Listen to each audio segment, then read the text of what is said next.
नमस्कार दोस्तों, मेरा नाम है प्रदीप चौहान। बात समझनी है तो पूरी सुननी होगी। दोस्तों, राजनीति में यूँ तो हम सब जानते हैं, शुरू से हमने देखा है, फ़िल्मों में भी दिखाया जाता है कि नेता झूठ बहुत बोलते हैं। लेकिन आज के वक़्त में भी क्या झूठ उसी धड़ल्ले से बोला जा सकता है? और क्या लोगों को उसी तरह से बेवकूफ़ बनाया जा सकता है जैसे आज से 20 साल, 25 साल पहले बनाया जा सकता था? मुझे तो लगता है नहीं। लेकिन कुछ नेता हैं जिन्हें ऐसा लगता है कि आज भी वही तरीका है राजनीति का। असम के मुख्यमंत्री हिमंता बिस्वा शर्मा हर तरफ ये फैलवा रहे हैं कि असम में बीजेपी आराम से जीत रही है। हो भी सकता है, मैं मानता नहीं हूं, लेकिन चलिए, हो सकता है मैं गलत हूं। लेकिन उसके बावजूद जिस तरह से वो तड़प रहे हैं, जिस तरह की छटपटाहट उनकी दिख रही है और जिस तरह धड़ल्ले से वो झूठ बोल रहे हैं, वो तो कुछ और कहानी कह रहा है। आप सोचिए, राज्य का मुख्यमंत्री, जिसको राज्य की चप्पे-चप्पे की खबर होती है, वो एक एआई जनरेटेड वीडियो शेयर करता है सोशल मीडिया पर और उसे असम का रोड बताता, हाईवे बताता है। शेयर करने से पहले चेक भी नहीं किया कि ये एआई जनरेटेड है, क्योंकि भाई जब 4 लेन हाईवे होता तो 1 लेन जाने के लिए, एक आने के लिए होती है ना, तो दोनों लेन में गाड़ियाँ आ रही है, लोगों को साफ दिख रहा है। लोग मज़ाक उड़ा रहे हैं कि सर चालान कौन करेगा इनका? कैसे चालान होगा? कितने का चालान होगा? एक मुख्यमंत्री अपने ही प्रदेश के लोगों को बेवकूफ़ बना रहा है और झूठा वीडियो शेयर कर रहा है, एआई जनरेटेड वीडियो शेयर कर रहा है।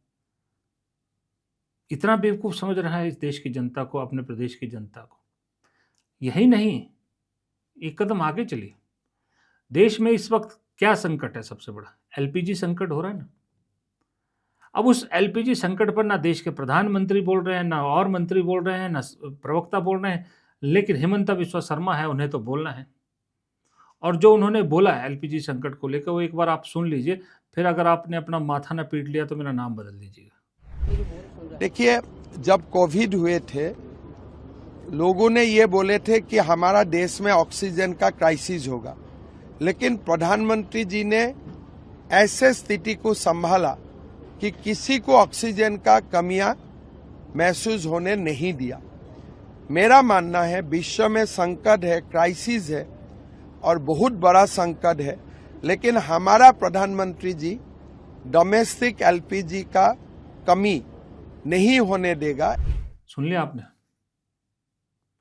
कहते हैं ऑक्सीजन की कमी का मोदी जी ने देश को महसूस ही नहीं होने दिया। यार, इस देश की जनता को क्या दूध पीता बच्चा समझ रखा है? इस देश ने तो छोड़िए, पूरी दुनिया ने देखा कि कोविड के वक़्त ऑक्सीजन की कितनी कमी हुई थी। इतनी खबरें दबाई गई, इतना सब कुछ दबाया गया, खबरें बाहर नहीं आने दी गई, उसके बावजूद इतनी सारी ढेर सारी खबरें हम सब ने देखी कि ऑक्सीजन की कमी की वजह से लोगों को, कितने लोगों को अपनी जान गँवानी पड़ी।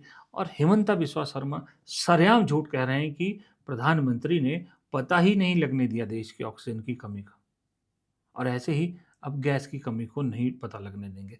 हिमंता बिस्वा शर्मा जी, या तो अपनी टीम बदलिए या अपने आँख, कान, नाक खोलिए। एआई जनरेटेड वीडियो तो शेयर किया ही किया, अभी जो देश भर से तस्वीरें आ रही है सिलेंडर के लिए लंबे-लंबे लाइनें लगने वाली, ये क्या झूठ है?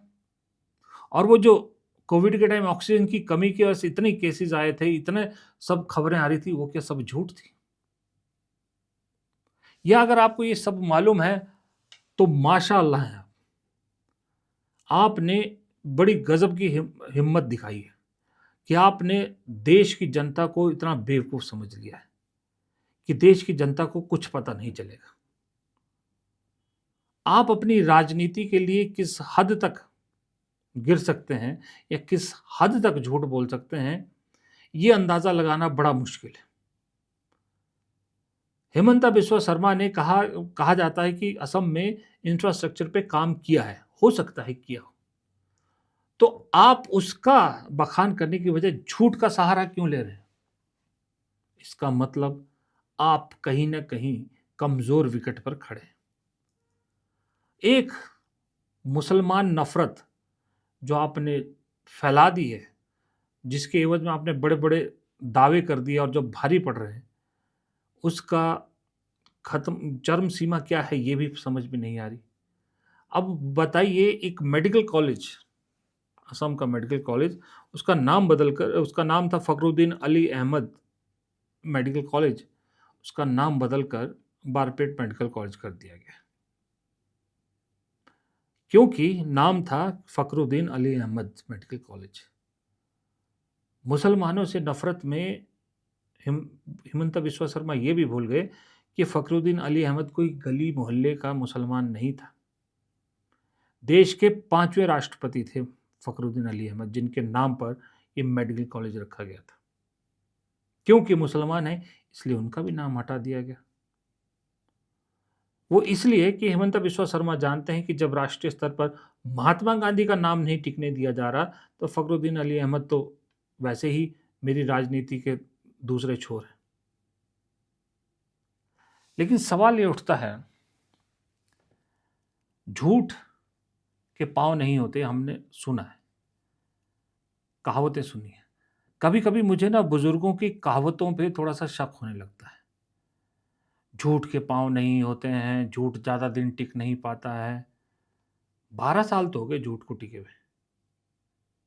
अब और कितना टिकाना चाहते हैं? झूठ के पाँव नहीं होते, झूठ के पाँव नहीं होते तो 12 साल से कैसे चल रहे हैं? झूठ की आयु बड़ी कम होती है, कितनी कम होती है भाई? 12 साल में देश को 30 साल पीछे ले जा चुके हैं, और कितना, और कितनी उम्र है? ये कहावतें जब बनाई गई थी, क्या सोच समझ के बनाई गई थी, या ऐसा वक़्त आएगा इस देश में ये सोचा गया था कभी? शायद नहीं। इसलिए बहुत सी कहावतें अब प्रासंगिक नहीं रही है मेरे हिसाब से। मेरे हिसाब से बहुत सी कहावतें ऐसी हैं जो आज के ज़माने में बदलने की ज़रूरत है, या फिर उन कहावतों का उपयोग बंद होना चाहिए, वरना हिमंता बिस्वा शर्मा जैसे नेता आपको यूं ही बेवकूफ़ बनाते रहेंगे। नमस्कार।